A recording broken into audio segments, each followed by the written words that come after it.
This time on Boneyard Revivals, it's a small block Chevy Vortec 350 teardown to get it ready to go to machine shop. And while we're at it, I might as well show you how that all comes apart, right? And what this thing is? Sure, all coming up in this video. I'm afraid I'm gonna drop this on my toe. It's heavy. Just drop and be like,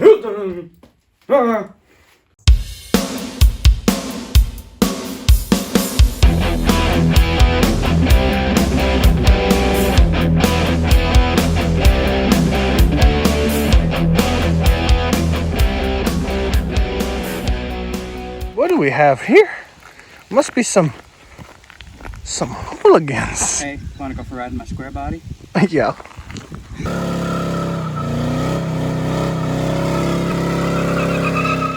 So I made another terrible financial decision.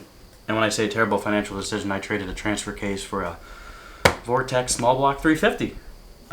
It's been sitting outside for a while, so a little crusty. The cylinder walls are a little fudged up, but we just got it home today, and it was kind of half ripped apart. The most valuable thing off this engine currently are the cylinder heads.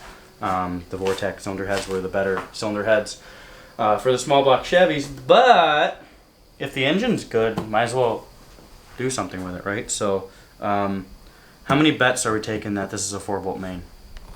4-bolt main, 4-bolt main, 4. Yeah, 4-bolt main. Huh? Show how the 4-bolt main is. Oh. How do you tell? Yeah, that's right. Some of these people, Jake, camera guy, just made a very, very good point. Some of you might not know what a 4-bolt main is, and that's an excellent point. I've explained it in previous videos, but those videos are not on this channel.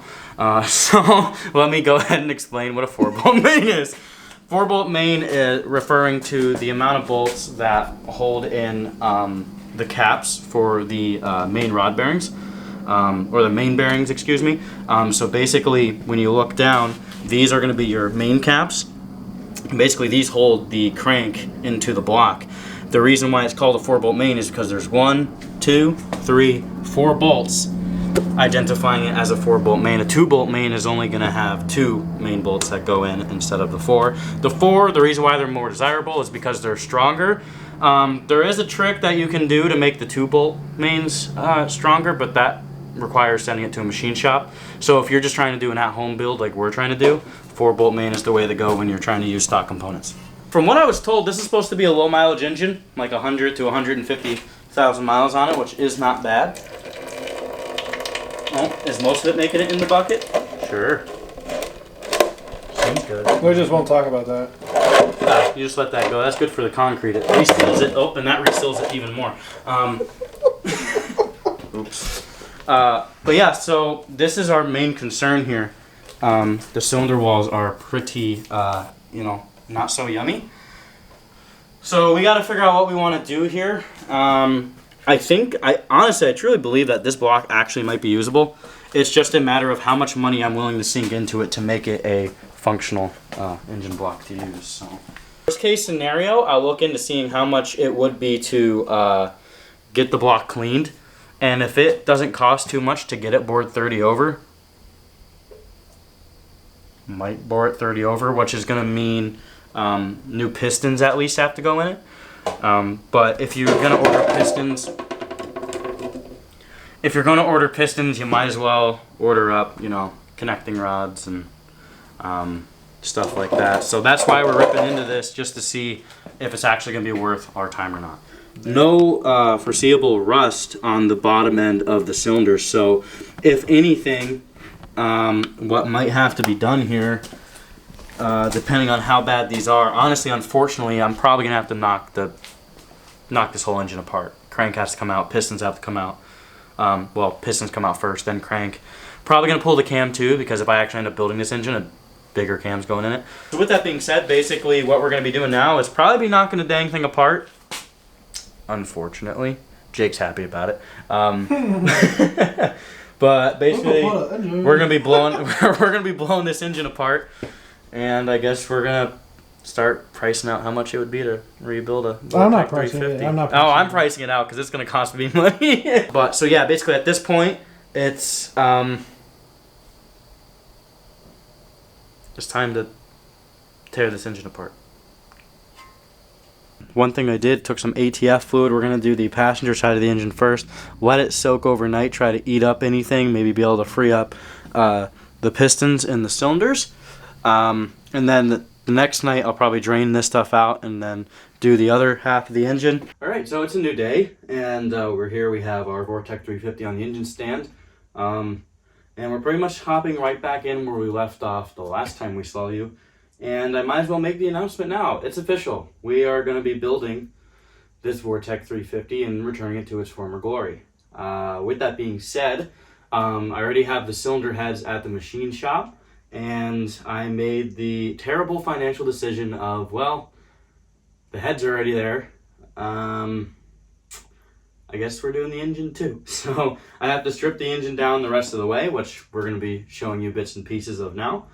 And then we're pretty much going to be loading it up in the truck, taking the block to the machine shop as well. We're actually going to legitimately be able to see how much damage is done to these cylinder walls and how much crustification there is. Hopefully boring at 30 over will take care of any of that, and she'll be back in good running order. I think this engine has a lot of potential. It really does. And honestly, the big thing, and it shouldn't be a big deal. This shouldn't make you change your mind if you're looking to build an engine like this, but the big reason why I wanted to do it was because it was a 4-bolt main, and I knew that it was, there's potential for it to be, a pretty good engine. Another thing too that kind of makes it worth it for me is I didn't pay anything for the engine.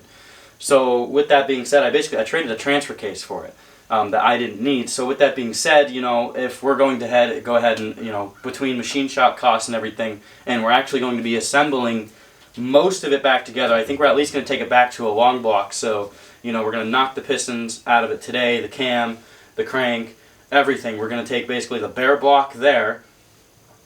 A really good family friend of mine that runs a machine shop that owns his own, it's his own personal business. We're basically going to be building it together. Honestly, because the big thing is I want to learn more. And that's why I kind of want to bring you on this journey with me, because it's simple enough to just blow an engine apart. But it's something completely different to put it back together and put it back together right. I want to learn how to do it the correct way, and I think it would be very beneficial to show other people how to do it the correct way as well. So not only will I be learning, but then I get to share that experience with you guys, which that's what we're here to do. We're going to try to convert this thing back to old school and basically prove that you can do it, and try to show you guys something, and hopefully you see that it's interesting. One of the big things that I did just see too, which is incredible, I did not know these were on the Vortec 350s. There's this block-off plate.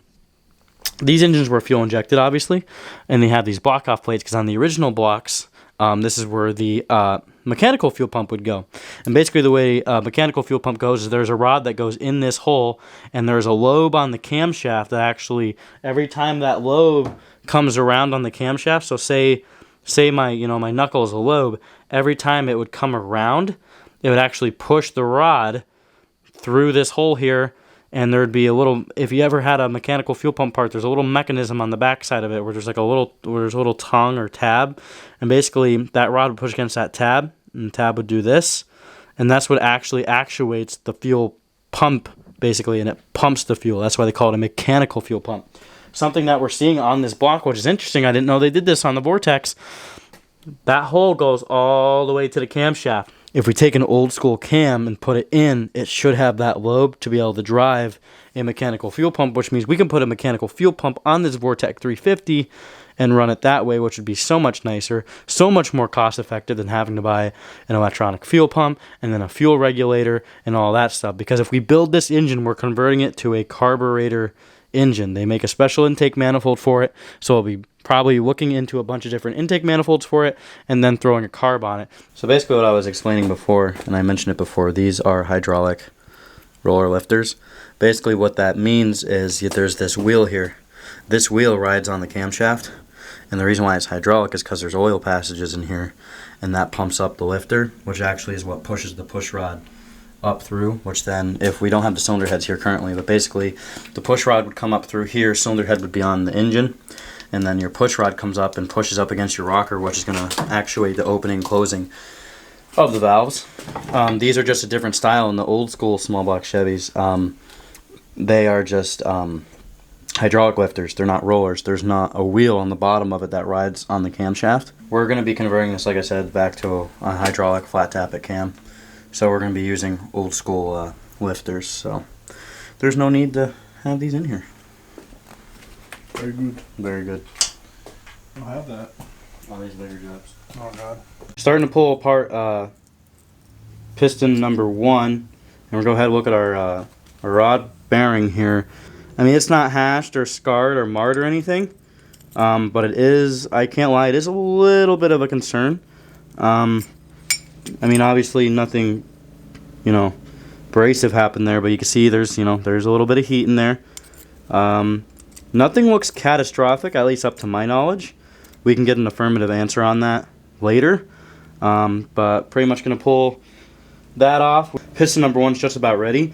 We have these little socks here that really good family friend that runs a machine shop gave to me to borrow. Basically what these do, these slip over what would be the ends, the threaded end for the connecting rod. And basically the big reason why you want these on there is so when you're knocking the piston out, if not, you know, you'll have your threaded ends can hit and mar up the crank. And since we're reusing the crank, we don't want to do that. So then at this point we're going to go ahead, we're going to grab a hammer and see if we can knock out number 1. Which, you know, maybe I should like eventually, you know, like maybe invest in the tool or something for it. Nah. That would cost money. Why spend money on tools to do the job correctly when you can spend it on the engine?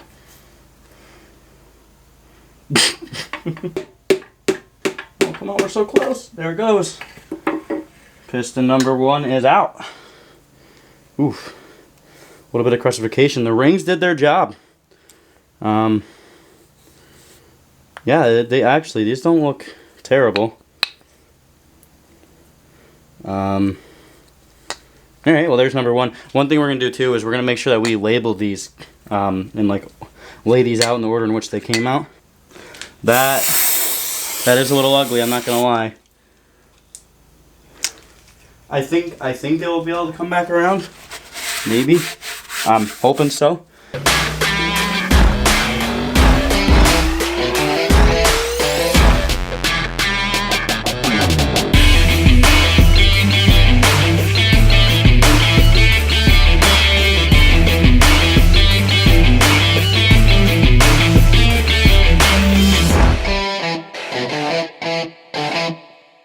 Okay, so we went ahead and we removed our flex plate, which is actually back down here. Usually how these guys come off, there's 6 bolts here, and you just pull them out. Lucky enough for me, there was enough room on the back side of the engine stand just to pull them off. And one thing I will say about these are a little tricky. I will give you a little trick. Definitely make sure instead of using a 12-point socket, use a 6-point for these bolts. I have actually stripped a few of these before. In case if you haven't been around the channel long enough, you've seen me do it. And I've learned my lesson from that one, so let's, you know, we worked hard not to do it again, and they all came out the way that they should. Next thing that we're going to have to do, and I didn't fully realize it until now, is we have to pull the harmonic balancer off. I was, for whatever reason, thinking that we didn't have to, because one of the previous engines that I tore apart, I basically just knocked it off. But the problem is I don't want to risk damaging the crank or the harmonic balancer because we've got to reuse both of them. So with that being said, we're actually going to do it the right way. I went and borrowed a puller off my dad, and basically I have it just about ready to fall off, but I wanted to show you kind of how it worked and the system of it. You're going to have your 3 bolts that go into the outer 3 bolts on the harmonic balancer. In case if you're wondering like which ones those are, you'll have your crankshaft pulley down here. Those 3 bolts that go in through the crankshaft pulley are also going to go into this harmonic balancer and kind of hold the pulley to the harmonic balancer. The harmonic balancer is basically just pressed on. There's, you know, and the things that hold that on is there's a single bolt that goes through also the crankshaft pulley, but it also goes through and kind of holds the harmonic balancer in place.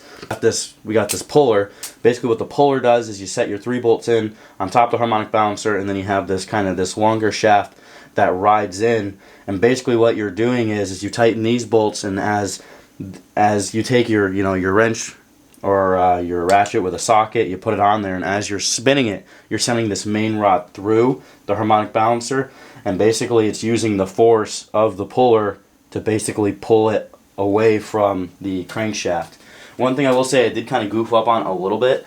It's kind of been a little bit tricky. I probably should have left the the flex plate on it, so I could wedge something in the flex plate so the crank is just not spinning away. Or you could be smart and just, you know, like do it before you rip, you know, the engine apart. Because basically the crankshaft is just spinning freely as I'm trying to do this, so now I have to have something wedged in there now, and basically we'll go ahead and we'll finish up getting this off. If I can get it to, you know, like do the whole thing where it doesn't spin. Pretty loose. It should just fall off like so, and there you go. You just pulled off the harmonic balancer. The other thing I did beforehand was take all the timing cover bolts off, so the timing cover comes right off. And there's your timing chain. You're going to lose some of these bolts here. And kind of important for that stuff. Lucky enough for us, we're blowing this thing apart. We're not reusing the cam. We're not reusing the timing gear. We're not reusing the timing chain. So it really doesn't matter. So we don't have to pay too much attention. If you do plan on reusing some of that stuff, I definitely recommend on the teeth here, on the bottom one and top one, take like a white Sharpie or something and mark the teeth that are in line with each other. So you kind of know those are the ones that you got to reuse. Alright, I guess here's the exciting part for some people. As we're ready to pull this guy out, should be. Yep. Oh, there it goes. There's the crankshaft. And I guess at this point we have two of these little Torx bolts down here that basically once we take these two guys out, we'll be able to pull that retainer out, and the whole camshaft should slide out as well. Pull that guy off. I like to set my bolts back in it just so I don't lose anything. At this point, we should be just about ready. Oh, there it goes. But you want to try to be somewhat gentle about removing these. We're going to be putting new cam bearings in this engine anyway, but still, good practice to have.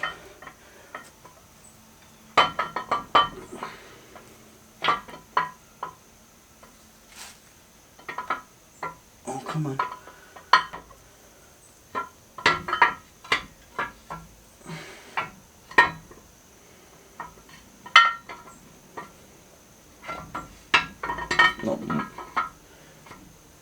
And there we go. There's your hydraulic roller cam. Sick. You might be thinking, oh, well, this engine is completely torn down now. No. Before we take it to machine shop, there's still a few more things that we're going to want to do. You're going to want to pull all of your coolant drain plugs. There was one here. And then the next thing you're going to want to do too, I don't know if you already see it, that I went ahead pre-hand and did was knock out all the freeze plugs. Going down the block, there's only two more that I have left in the back, which are kind of a pain in the butt. Another thing you want to do is, if you're capable of doing it, knock out your cam bearings and also your main bearings. I'm gonna be able to take out the main bearings. I'm gonna leave the cam bearings in there because you do need a.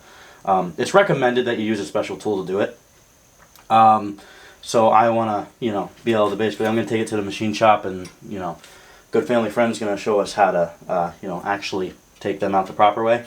But these main caps are nothing. You just kind of get on them and press them out. There's a little groove, and you just kind of press it out via that groove. And when I'm talking about that little groove, I'm talking about that guy right here.